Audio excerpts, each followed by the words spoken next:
Hi hello friends, ఎలా ఉన్నారు? బాగున్నారా? నేనైతే చాలా బాగున్నాను. మీరు కూడా బాగున్నారని అనుకుంటున్నాను. మీ అందరి సపోర్ట్ వల్లనే వ్లాగ్స్ అయితే స్టార్ట్ చేశాననమాట. ఇది వచ్చేసి నా ఫస్ట్ మినీ వ్లాగ్ అండి. ఈరోజు బుధవారం, టైం వచ్చేసి 4 అవుతుంది. ఇంత ఎర్లీగా ఎందుకు లేచాను అంటే, నేను 5-6 వాకింగ్కి అయితే వెళ్తాను. సో రోజు లేచేదానికంటే ఈరోజు ఇంకొంచెం ఎర్లీగానే లేచాను. ఎందుకు అనంటే, ఒక కస్టమర్ది ఆర్డర్ ఉంది అనమాట. నేను నైటే కలిపి పెట్టాల్సింది, కానీ నాకు అసలు గుర్తు లేదు. ఆ మేడం మెసేజ్ చూసుకున్న తర్వాత గుర్తొచ్చింది. అందుకని వాకింగ్కి వెళ్ళే ముందు కలిపి పెడుతున్నాను. ఒక 6 అవర్స్ నా అంతే సరిపోతుంది అని చెప్పి. ఇక ముందు నుంచి మన ఛానల్లో బ్యూటీకి సంబంధించిన ప్రతి ఒక్క టిప్ అయితే ఉంటుంది. హెయిర్ కేర్ గురించి కూడా నేను మీతో షేర్ చేసుకుంటూ ఉంటాను. ఎందుకు అంటే, నేను బ్యూటీషియన్ కాబట్టి. డివోషనల్ వీడియోస్లో నన్ను చాలా అంటే చాలా బాగా సపోర్ట్ చేశారు. మీరు ఇచ్చిన సపోర్ట్ చాలా బాగుంది నాకు. సో ఆ సపోర్ట్ వల్లనే నేను వ్లాగ్స్ స్టార్ట్ చేశాను. ఇందులో కూడా సపోర్ట్ చేయండి.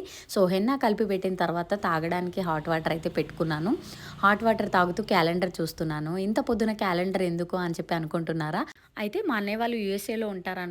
సో రీసెంట్‌గా అన్నయ్యకి పాప పుట్టింది. అదే నా మేనకోడలు. అది ఇండియాకొచ్చే టైం అయిందనమాట. సో ఎప్పుడొస్తుంది? ఇంకెన్ని రోజులుంది? ఎప్పుడెప్పుడు చూస్తానా అని చెప్పి కౌంట్ చేసుకుంటూ ఉన్నాననమాట. ఇంకా వాళ్ళు వస్తా అని చెప్పినప్పటి నుంచి అదే ధ్యాస. సో వాకింగ్ టైం అయిపోయింది అని చెప్పి రెడీ అయిపోయి వాషింగ్ మిషన్‌లో బట్టలైతే పెట్టేస్తున్నాను. మా ఫ్రెండ్స్ వచ్చేసరికి. సో వాకింగ్‌కెళ్ళొచ్చిన తర్వాత ఫ్రెష్ అయిపోయి పూజ అయితే చేసుకున్నాననమాట. ఇదొచ్చేసి నా పూజ గది. సో ఇక ముందు ఇలాంటి వ్లాగ్సే వస్తూ ఉంటాయి. సపోర్ట్ చేయండి. మీ ఫ్రెండ్స్ అండ్ ఫ్యామిలీ మెంబర్స్‌కి షేర్ చేయండి. డివోషనల్ వీడియోస్ అయితే ఎలా సపోర్ట్ చేశారో వ్లాగ్స్ కూడా అలాగే సపోర్ట్ చేస్తారని అనుకుంటున్నాను. Thank you so much.